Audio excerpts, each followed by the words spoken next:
Salut les cinéphages, c'est Merej, et aujourd'hui, on achève bien les Jedi. Je viens vous parler de l'épisode final, l'épisode 8 de la série Star Wars Disney+, The Acolyte, la série événement à qui nous a fait transpirer, hein. Franchement, on est passé par toutes les émotions, et là, mais clairement, je ne sais pas quoi penser. Je suis en PLS, les petits-enfants, je ne sais pas si j'ai vu la pire merde ever, vraiment le pire show de toute l'histoire de l'humanité Star Wars, hein, ou si j'ai apprécié le bousin. Parce que ouais, attention, j'ai apprécié cet épisode 8. Bah ouais, je trouve que franchement, il est bon, il est bien écrit, il y a de l'émotion, il y a beaucoup d'action. Encore une fois, Christopher Clark Cowan a fait un travail colossal. Alors je vous avais déjà parlé de lui dans les précédentes vidéos, hein, j'avais même inclus une petite pastille, un promo reel. C'est le mec qui fait toute l'action du show, et c'est à lui qu'il faut confier les rênes, quoi. Je veux dire, là, clairement, on est diverti.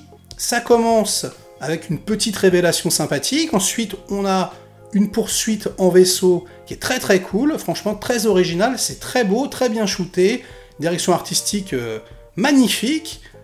Il y a un combat mortel, il y a même deux combats en réalité qui se croisent, encore une fois, qui sont extrêmement bien chorégraphiés. Alors oui, c'est à la hongkongaise, hein, mais moi, vous me connaissez, j'adore ça, donc il n'y a aucun souci. Pure tradition, hein, ouais, vraiment, ça fait très Donnie Yen dans l'idée, quoi, avec, voilà, le petit triple kick sur la poitrine, etc. Ils ont même fait des plans larges, où, clairement, on voit un petit peu hein, que le visage des comédiens a été greffé sur ceux des cascadeurs, mais c'est quand même relativement bien fait, c'est ample, ça cartonne, il y a une petite phase avec un double sabre laser là, que j'ai vraiment bien aimé, et puis surtout, au niveau de l'histoire, il y a quelque chose qui se passe, quoi. Il y a de l'émotion, encore une fois, on est presque limite ému à un moment donné, et puis ouais, il y a des retournements de situation, des petites choses, hein, on joue avec le concept de yin et yang d'assez belle manière. Mais ouais, vraiment, je comprends pas ce qui s'est passé avec ce show. Ils avaient moyen de faire quelque chose de correct. Vraiment, il y avait moyen de faire, aller, ouais, comme je vous ai dit, hein, allez, 4 épisodes de 45 minutes, relativement bons, quoi. Mais non, le cahier des charges Disney, quoi. Ils ont voulu étirer au maximum, et ils ont flingué le truc. Mais en plus, vraiment, j'arrive toujours pas à comprendre la dichotomie, la différence qu'il y a entre les épisodes. On passe, certains sont extrêmement bien réalisés, d'autres avec le cul, et je parle même pas de direction artistique, hein, parce que c'est censé être filmé aux mêmes endroits parfois, mais non, parfois ça passe, parfois c'est nul, mais vraiment, quoi. Et au niveau de l'histoire, bah, c'est vraiment ça, c'est vraiment le chewing-gum qu'on a étiré, quitte à raconter du vent, quitte à raconter, mais le néant intersidéral, les petits amis, hein. Clairement, c'est du foutage de gueule. Donc, j'appelle toute la communauté Star Wars, et il n'y a pas que moi, hein, à remonter The Acolyte. Franchement, voilà, il faut compresser le truc, faire une version Kai, quoi, comme je le disais la dernière fois, pour en faire, ouais, peut-être un long métrage de, je sais pas, de 3 heures, ouais, qui soit vraiment cool à regarder, quoi, parce que il y avait moyen, et moi, franchement, les deux héroïnes principales, bah, j'ai envie un peu d'en savoir plus. Le méchant, j'ai envie un peu d'en savoir plus, voilà. En plus, il y a un truc trop bizarre, voilà, ils tentent des petites perches, hein, pour une saison 2, évidemment. Franchement, si vous la faites, mais ne confiez pas les rênes aux mêmes personnes, je vous assure, c'est pas possible, quoi. Donc on a, ouais, une sorte de créature des enfers, là, sur sa petite grotte, qu'est-ce que c'est que ça? Ça fait envie, clairement. Et puis, bah, je spoil, hein, désolé, mais bon, si vous êtes là, c'est que vous avez regardé le show, hein. Cette petite fin ouverte, là, bzzz, avec les portes qui s'ouvrent sur Yoda, et là, c'est pareil.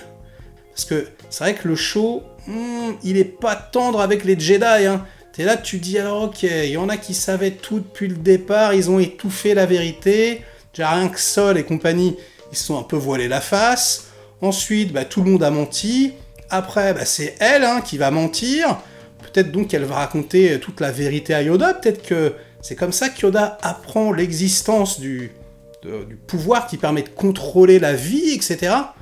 Du coup, c'est hyper bizarre, parce que si tu penses à la suite, tu te dis, ah ouais, le petit malin, le petit saligo de Yoda, il savait tout depuis le départ. Enfin, en tout cas, s'il savait pas tout, il avait vraiment de fortes présomptions. Et ouais, c'est marrant, ça remet quelque part en perspective tout Star Wars. Alors je comprends, hein, ça va faire grincer les dents, mais clairement, mais en même temps, on peut pas nier que quelque part au tout début peut-être hein, de l'idée qu'ils ont eue, il y avait un petit peu d'ambition.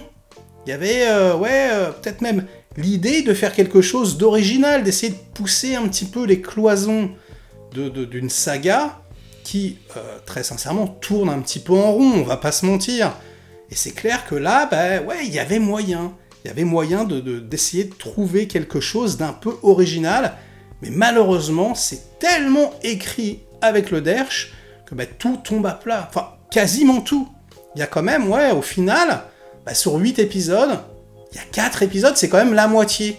Il y a 4 épisodes qui sont quand même très très sympathiques. Vraiment, dont 2, dont celui-ci que je trouve vraiment très très bon. Donc, je suis décontenancé. Je sais pas quoi en penser. Je sais pas si j'étais bien luné particulièrement aujourd'hui. Et vous me direz dans les commentaires, hein, peut-être que vous avez détesté l'épisode. Mais franchement, ça m'étonnerait. Parce que c'était... Vous serez d'accord avec moi, j'imagine, c'était quand même relativement divertissant, là. C'était quand même assez haletant, les scènes d'action étaient cool et tout, bon. Putain, mais qu'est-ce qu'ils ont fabriqué? Qu'est-ce qu'ils ont fait? Encore une fois, je pense qu'à la base, ça devait être un film, ce projet, comme Obi-Wan.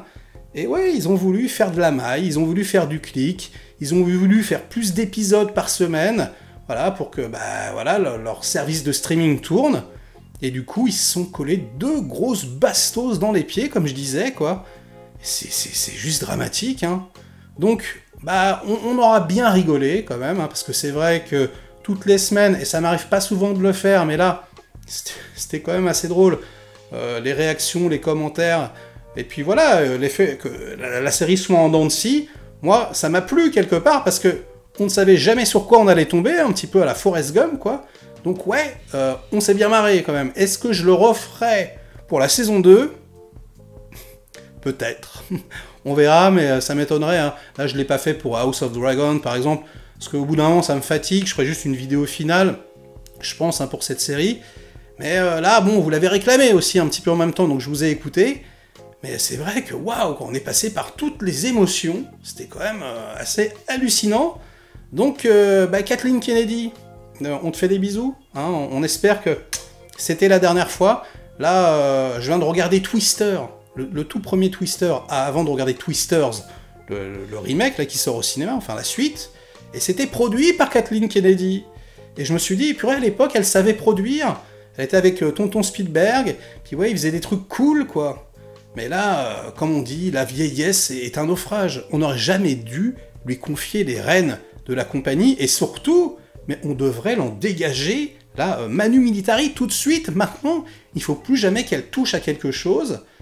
C'est quand même hallucinant de se dire, et tout autour de moi je le vois, hein, qu'un bon nombre de fans de Star Wars, même de fans hardcore, ne veulent plus en entendre parler. Ils ont réussi à saloper un trésor, j'allais dire national, mais international, le truc, tout le monde aimait, tout le monde trouvait ça génial, on était vraiment tous fans, il y avait... une sorte de magie hallucinante autour de cette saga, et aujourd'hui, la plupart des gens s'en fichent, quoi. C'est incroyable, ils ont détruit leur bébé, les petits-enfants. Je sais pas comment c'est possible. Est-ce qu'ils vont réussir à inverser la tendance? Est-ce que, je sais pas, hein, peut-être que grâce à Andorre, à 2-3 personnes, un miracle peut se produire. Peut-être que là, ils ont fait une longue pause au cinéma, peut-être qu'un retour d'épisodes au ciné avec peut-être les coups des franches pour les réalisateurs, hein, ça relancera quelque peu la machine, et on est en droit d'en douter, quoi. Et peut-être même que, et je sais pas si j'ai le droit de le dire, mais je vais quand même le dire, peut-être que si ils veulent réellement continuer à nous refourguer du Star Wars, il faudrait mieux pas rebooter toute la saga. Mais vous imaginez, je pense qu'ils vont le faire un jour. à un moment donné, on va se prendre un remake de A New Hope, de l'Empire contre-attaque. Je pense qu'on va pas y échapper, hein. Alors ouais, peut-être que je serai très vieux, mais à mon avis, c'est pour dans pas longtemps. Bref, bon, écoutez, laissez-moi dans les commentaires votre classement des épisodes, ça m'intéresse. Dites-moi si vous avez vraiment apprécié celui-ci ou pas comme moi, ou si vous trouvez que je suis complètement à côté de la plaque. Dites-moi donc, donnez-moi votre ressenti hein, sur l'ensemble de la série. Super étrange, qu'est-ce qu'on peut donner comme note à ce truc, avec la moitié complètement pourrave et l'autre assez satisfaisante. Vraiment, alors là, moi, mon cerveau ne fonctionne plus. Et puis, sur ces bonnes paroles, ça sera la fin de cette vidéo. Likez-la si elle vous a plu, diverti un minimum. Délikez-la sinon. Inondez-moi de commentaires comme d'habitude pour faire marcher le petit robot YouTube. Et nous, on se retrouve très vite pour de prochaines aventures. Ciao!